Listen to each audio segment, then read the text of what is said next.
보니까 쓰레기에 대한 문제 중에 EPR 제도에 들어가 있지 않는 문제인 쓰레기들이 생각보다 많았어요. 그게 길거리에 가시다 보면 여러분들도 많이 보이시는 것 중에 하나가 담배 꽁초예요. 근데 담배 꽁초가 왜 문제냐? EPR 제도에 들어가 있지 않고요. 그리고 이 담배 꽁초에는 안에 셀룰로 아세테이트라고 해서 미세한 미세 플라스틱이 들어가 있습니다. 근데 이 플라스틱은 흡연자들을 위에 가스들이 들어가지 않게 필터가 장착이 되어 있는데 한 개피당 그러다 보니까 이거 종이 아니었어요? 그래서 하수구에 그냥 버렸는데 라고 하는 사람들이 굉장히 많았다라는 거죠. 그래서 하수구를 막게 해서 그러니까 쓰레기 꽁초 계속 버리니까 그래서 하수도를 막고 그래서 홍수가 나는 경우도 있었고요. 그러니까 그러한 사회적인 문제도 계속 연결되어 있다. 그래서 쓰레기는 당연히 쓰레기통에 버려야 되는데 꽁초는 왜 이렇게 아무렇게나 버리고 있을까라고 했을 때 이렇게 관리가 안 되고 있구나라는 것들을 알리면서 목소리를 내고 꽁초도 줍고 하는 활동들을 했고요. 그리고 브리타 필터 어택을 했는데요. 이 브리타 필터 어택이라고 하면 브리타는 이제 독일계 기업인데 실제로 그 휴대용 정수기예요. 그래서 우리 물 그냥 수돗물 마셔요 하는 사람들도 있겠지만 저희 집도 그렇지만 실제로 그렇지 않는 사람들 정수기 써야죠 라고 하는 사람들이 정수기는 빌려서 쓰기는 너무 비싸고 생수를 사자니 너무 쓰레기가 많이 나오고 했을 때 뭘 쓰지? 라고 해서 중간에 구매를 많이 하시는 것 중에 하나인 것 같아요. 휴대용 정수 필터인데 이 필터가 실제로 복합 재질이에요. 재질이 되게 다양하게 쓰여지거든요. 뭐 활성탄, 이온수지, 뭐 촘촘한 망부터 시작해서 이게 겉에 케이스 이렇게 들어가 있는데 플라스틱도 마찬가지지만 재활용이 잘 되기 위해서는 비행 분석이라고 해서 네 가지의 성격으로 정리가 되어야지만 재활용이 됩니다. 비행 분석, 비우고, 헹구고, 분리하고 섞지 않는다. 이건 뒤에서 한 번 더 소개를 드릴 건데요. 실제로 그러다 보니까 이 플라스틱 브리타 필터를 봤을 때 다양한 소재들이 쓰이는구나. 그럼 재활용이 안 되겠네가 되고요. 그래서 외국의 사례를 찾아보니까 유럽, 미국 이런 데서는 이런 브리타 필터를 실제로 수거해서 재활용하는 시스템을 브리타에서도 만들고 있더라고요. 기업이 만들고 있었던 거죠. 근데 왜 우리나라는 안 하고 있어요? 라고 했을 때 그냥 버리세요. 아니면 그냥 재활용품에 한번 버리세요. 라고 그냥 얘기를 했던 거죠. 그래서 저희 집도 마찬가지고 쓰고 있었어요. 이 브리타를. 그러니까 왜 우리나라에서는 재활용 시스템을 안 만들지? 하면서 기업에게 목소리를 내는 활동들을 하기 시작했습니다. 브리타를 구멍을 뚫어서 내용물 걷어내고 내용물 채워 넣으면서 재사용하는 그런 필터 해킹 워크숍도 운영을 하고 서명 운동을 받아내면서 실제로 100일이 안 되는 사이에 10,000명이 넘는 서명 운동을 받았어요. 이렇게 많은 사람들이 브리타를 쓰고 있다. 근데 재활용이 잘 되게끔 목소리를 낸 사람이 10,000명이 넘어요. 그러니까 브리타 코리아에서는 실제로 바꿔달라, 재활용 시스템을 만들어 달라라고 목소리를 냈고, 그러면서 브리타 코리아에서는 실제로 우리나라에서 아시아에서 최초로 필터 회수 시스템을 만들었습니다. 그러니까 기업을 움직일 수 있는 건 소비자인 거죠. 그래서 여러분들이 소비하고 있는 것들을 좀 더 집중하고 목소리를 내는 것이 중요해 보이고요.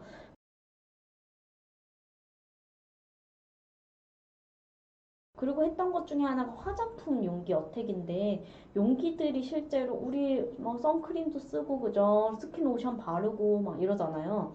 뭐 화장품이 실제로 샴푸, 린스, 컨디셔너 뭐 이런 바디워시 이런 것도 다 화장품에 속하거든요.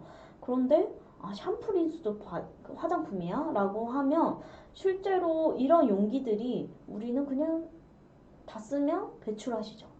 근데 이 배출했을 때 재활용이 얼마나 될까를 봤을 때 대부분 90% 이상이 재활용이 안 됩니다. 심각하죠. 우리는 생활 속에서 꼭 써야 되는 품목의 쓰레기라고 생각하고 있는데 그 쓰레기들이 진짜로 예쁜 쓰레기만 될 뿐인 거죠. 재활용이 안 되고 있고. 그래서 왜 이렇게 안 될까를 살펴보니까 실제로 재질이 다양하게 쓰여지고요. 그리고 자외선을 투과를 막기 위해서 똑같은 페트여도 페트지라는 걸 쓰면서 첨가제들을 너무 많이 쓰다 보니까 실제로 선별장에서도 이런 첨가제 들어가면 우리 재활용률 높이는 거 중요한데 재활용하는 질이 너무 많이 떨어져요. 그래서 선별하기 어려워요 라고 해서 보통 그 소각과 폐기하는 데로 보내는 거죠. 그래서 실제로 화장품 같은 경우는 재활용 어려움 등급을 받게 되는데 화장품 재활용 어려움 등급을 받게 되면 우리나라는 K-뷰티라고 해서 세계적으로 화장품을 많이 판매하고 있어요. 세계로 많이 뻗어나가고 있는데 그 와중에 90% 이상이 재활용 어려운 등급을 받게 되면 기업의 이미지는 떨어진다. 그러니까 우리의 K 산업이 정말 발달시키기 위해서는 이 어려움 등급을 그 기재되는 걸로 빼주세요라는 거를 협약하려고 했던 거예요. 환경부랑 같이 손잡고.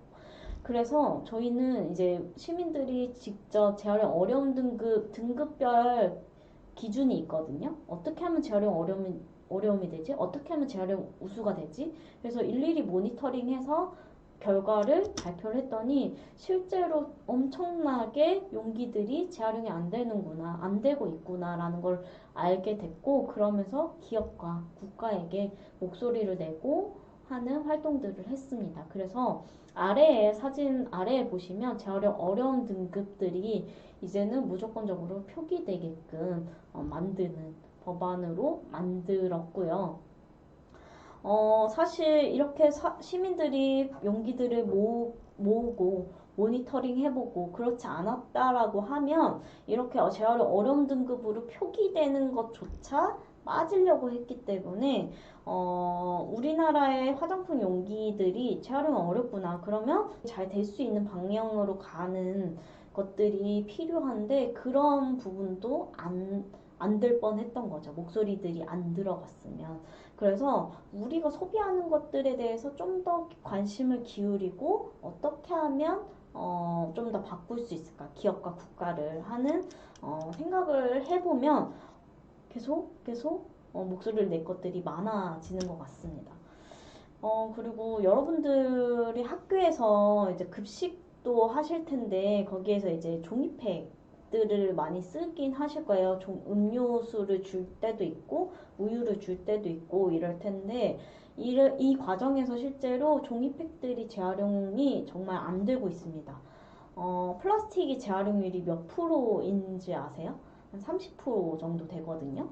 근데 실제로 재활용을 하는 그 소각을 빼버리면 한 자릿수라고 생각하시면 되는데 실제로 종이팩 같은 경우에는 15.8% 남짓밖에 안 됩니다. 그러니까 재활용을 우리가 10개를 버리면 종이팩 10개를 버리면 그 우유팩 같은 거 보면 안에 액상을 담기 위해서 코팅되어 있잖아요. 그 코팅되어 있는 종이들을 실제로 종이팩에 다 들어가 있는데 그 종이팩이 15.8%면 10개를 버리면 한 개가 될까 말까 하다는 거거든요. 재활용이.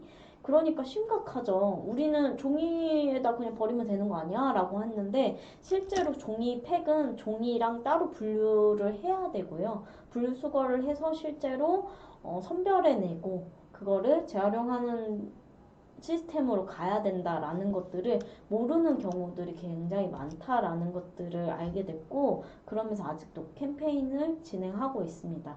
그래서 우유팩 같은 경우엔 종이팩 같은 경우에는 동사무소 갖다 주시거나 모았다가 아니면 저희 같은 작은 상점들도 모으고 있고요. 아니면 한살림 생협 이런 데서도 우유팩 일반 팩이라고 하죠. 그런 팩들을 모으고 있으니까요. 직접 갖다 주시면 조금 더 우리의 종이가 버려지는 것들을 살릴 수 있다. 나무들을 살릴 수 있다라고 알아주시면 좋을 것 같습니다. 종이는 종이팩과 다릅니다. 그래서 종이에다 버리시면 재활용이 안 될 수 있다라는 것들을 좀 알려드리고 싶고요. 목소리를 내는 것도 굉장히 많죠. 그죠? 여러분들이 관심만 있으면 같이 참여할 수 있습니다. 서명운동을 같이 하면 되는 거고요. 아니면 이거 재활용이 안 된대. 수거해 주세요. 라고 했을 때 같이 수거해주고 같이 수거해주시고 같이 모아주시고 그걸 저희한테 내는 것만으로도 같이 참여하는 것이다 라고 얘기 드리고 싶어요. 그래서 병뚜껑들을 저희는 모은다고 했잖아요. 뭐 치약자개라든지 이런 생활에서 쓸 수 있는 물건들을 만드는데 보내고 있는데 이 과정에서 병뚜껑들을 모으다 보니까 똑같은 병뚜껑이 아니더라고요. 무슨 말이냐? 안에 고무 패킹이나 완충제가 들어가 있는 것들이 너무 많은 거예요. 그래서 살펴보니까 다른 소재가 쓰여지고 있구나. 그러면 파쇄할 때도 마찬가지고 재활용할 때도 이것 때문에 계속 재활용이 안 되는 거죠. 그러니까 이물질로 되면서 이게 재활용이 안 되구나. 근데 이러한 품목들이 점점점 많아지고 있네. 그래서 이제 기업이 목소리를 내기 시작했는데 실제로 이런 이중으로 이런 패킹되어 있고 병뚜껑이 쓰여지는 이유를 살펴봤더니 탄산 때문에 많이 쓰여진다는 거예요. 탄산이 빠져나가는 걸 방지하기 위해서. 그래서 근데 그거 들으니까 좀 일리가 있는 것 같죠. 그래서 저희는 블라인드 테스트를 해봤어요. 어느 것이 탄산이 더 잘 느껴지나요? 라고 했더니 단일 재질, 그러니까 이중으로 쓰여져 있는 것보다 단일로 그냥 일반 플라스틱 병뚜껑이 더 탄산이 많이 느껴지더라. 라는 것들을 알게 됐습니다. 그러면서 이걸 바탕으로 실제로 기업에게 목소리를 내는 활동을 했고요. 그래서 제일 유명한 나트랑이라는 사이다 업체에서 단일 병뚜껑으로 바뀌면서 쓰레기를 실제로 정말 쓰레기가 될 뻔한 것들을 재활용할 수 있게끔 나가는 그런 작업들을 했습니다. 그래서 이런 목소리들을 내고 있다. 그래서 여러분들도 내 생활 속에서 이거 재활용 안 될 것 같은데 근데 너무 많이 쓰여 하는 것들을 같이 목소리를 낼 수 있으니까요. 한번 살펴보시고 으쌰으쌰 목소리를 내보시면 좋을 것 같습니다.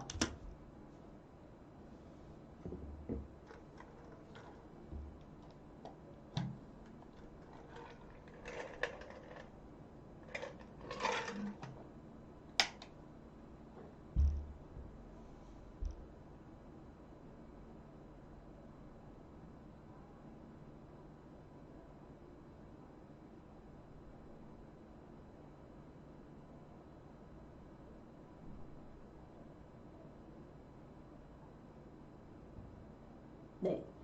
영상 보셨죠? 사실 환경부에서 말하는 쓰레기에 대한 그런 정책은 분리배출이에요. 분리수거. 근데 이런 분리배출에 대해서 인천에서는 매립지가 지금 존재하거든요. 그러니까 쓰레기들을 이제 수도권에 있는 쓰레기들, 서울에 있는 쓰레기들이 계속 인천으로 넘어오는데 이 과정에서 점차 쓰레기가 너무 많아지니까 이제 받아줄 수 없는 시점이 온 거예요. 그러면서 환경광역시라고 해서 이런 캠페인을 시작했습니다. 잘 버리자. 그래서 버리스타라고 하는 캠페인인데요. 사실 이 버리스타가 되게 좋아요. 근데 우리가 배출하고는 살아야 되잖아요. 그러니까 분리배출에 대해서는 또 다음 시간에 홍소혜 소장님께서는 설명을 더 구체적으로 해주실 예정인데요. 실제 이 쓰레기에 대해서 이제 알게 되면 우리는 쓰레기가 넘쳐나는구나. 그럼 우리는 어떻게 해야 되지? 분리배출만 잘한다고 해서 지금 해결될 문제는 아니게 된 거예요. 옷도 마찬가지인 것처럼. 그래서 이런 문제들이 있으니 그럼 우리는 어떻게 하면 줄일 수 있을까라는 방향성으로 가야 되는 거죠. 그래서 우리 집에 어떤 쓰레기가 발생할까라고 했을 때 저는 숙제를 내드려요.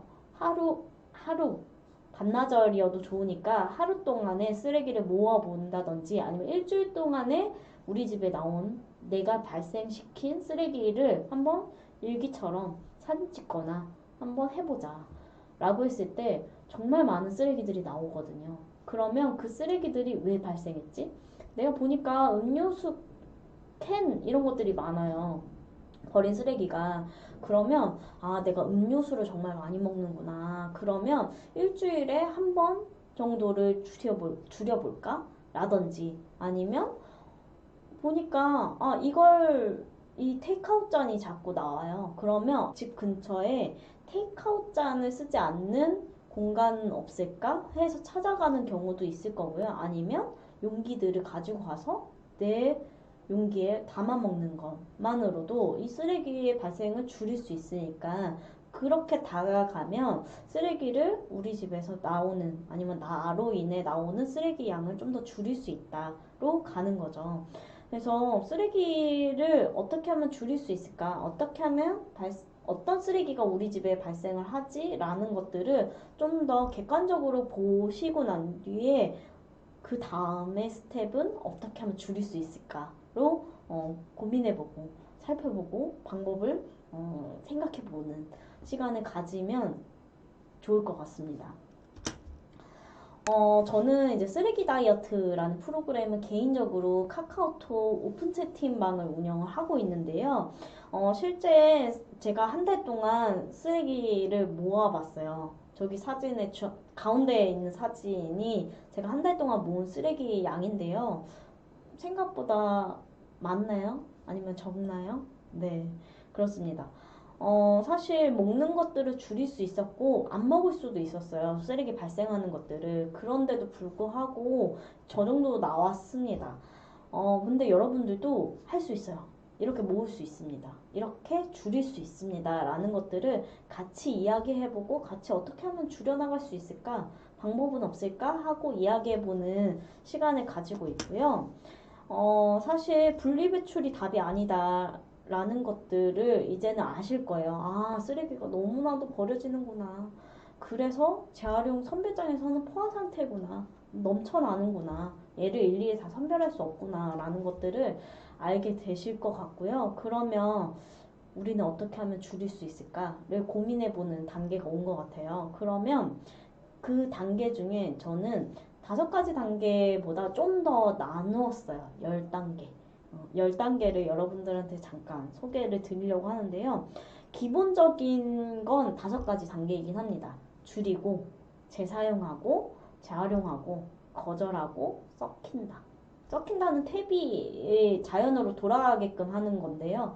이게 제일 좋은 건데도 불구하고 우리 집에 앞마당이 없으면 사실 퇴비하기는 어렵죠. 그러니까 실제로 친절하게 거절하는 거, 그리고 줄여나가려고 노력하는 거, 좀 더 쓰레기가 발생하지 않게 할 수 있다라는 것들을 알려드리고 싶습니다.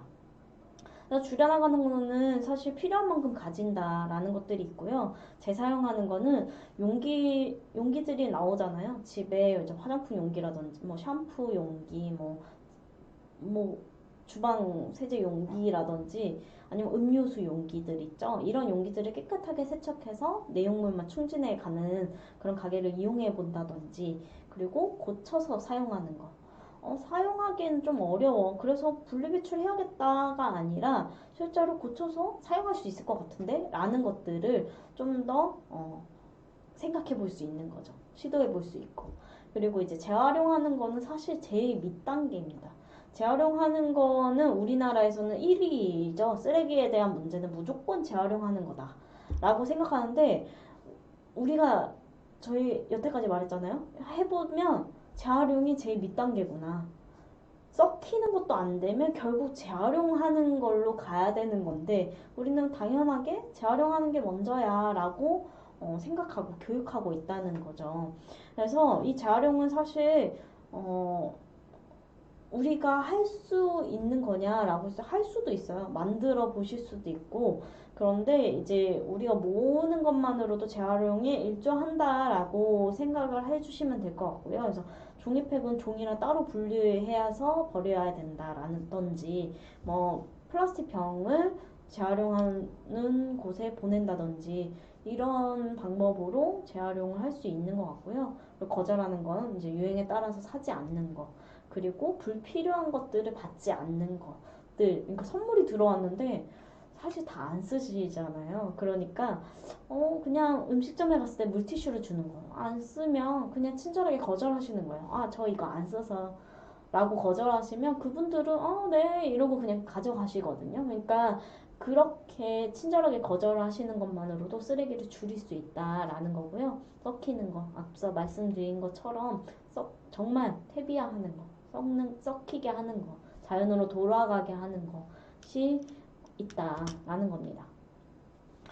그래서 이제 10가지를 알려드릴 거예요. 제가 쓰레기 한 달 동안 모아봤는데 저 정도 나왔다 했잖아요. 그래서 이 10가지의 방법으로 쓰레기를 줄일 수 있었습니다. 그래서 이 쓰레기 다이어트 하는 방법 이제 알려드릴게요. 무분별한 소비를 줄이는 건데요. 어렵죠. 네, 간식 10번 참고 한 번 사 먹기. 인데, 간식 좋아하시는 분들은 이게 무슨 소리야, 나 못해, 라고 생각하실 수 있어요. 그런데, 여러분들의 건강을 위해서라도 10번만 고민해보고 사자인데, 10번이 난 너무 어려워요. 하면 3번, 아니면 5번. 이렇게 점차점차 늘려가면서, 좀 더 고민해보고, 내가 정말 먹고 싶다 라고 할 때 한 번씩 사 먹는 것으로 하면 쓰레기도 줄일 수 있고 내 몸도 건강하게 지킬 수 있다라는 것들을 좀 얘기 드리고 싶고요. 그리고 옷 사는 것도 줄이는 거죠.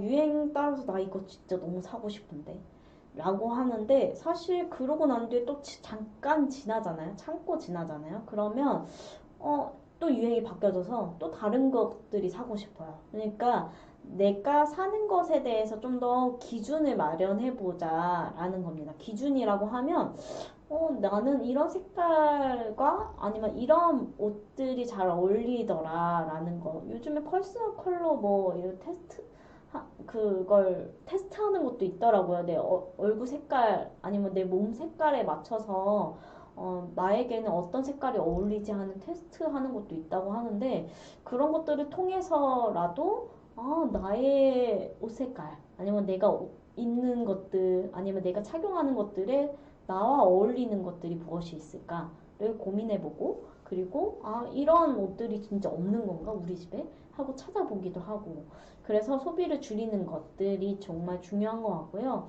저는 딱 3번만 만나고 구매를 하는 걸로 저는 소비에 대한 기준이 생겼어요. 3번만 만나자라는 게 뭐냐면 마트나 아니면 백화점을 가잖아요. 그러면 너무 사고 싶어. 그래서 돈만 있으면 하는데 돈이 있잖아요. 그럼 사고 싶어요. 그러니까 결제를 하게 되는 거죠. 그러면 생각해보면 내가 이걸 왜 샀지? 언제 샀지도 기억이 안 날 만큼 그런 옷들이 점점 좀 쌓이거든요. 그러니까 3번만 만나자라는 건 한 번 정말 갖고 싶어. 근데 참고 다음번에 오자. 그래서 다음번에 또 갔어요. 근데 또 발표요. 이거 진짜 너무 사고 싶다. 갖고 싶다. 그리고 또 참아요. 그리고 그 다음번에 또 만났을 때 진짜 이건 사야겠다. 너무 아른거려서 나는 꼭 사야겠다라는 것들 정말 필요한가를 따져보고 가격이 현명한가를 따져보고 구매를 합니다. 그래서 여러분들도 그런 소비에 대해서 구매할 때 기준들을 마련해 놓고 소비를 하면 나의 용돈도 줄일 수 있고요. 그리고 정말 오랫동안 쓸 수 있는 물건들을 구매할 수 있다라는 것들을 좀 알려드리고 싶습니다.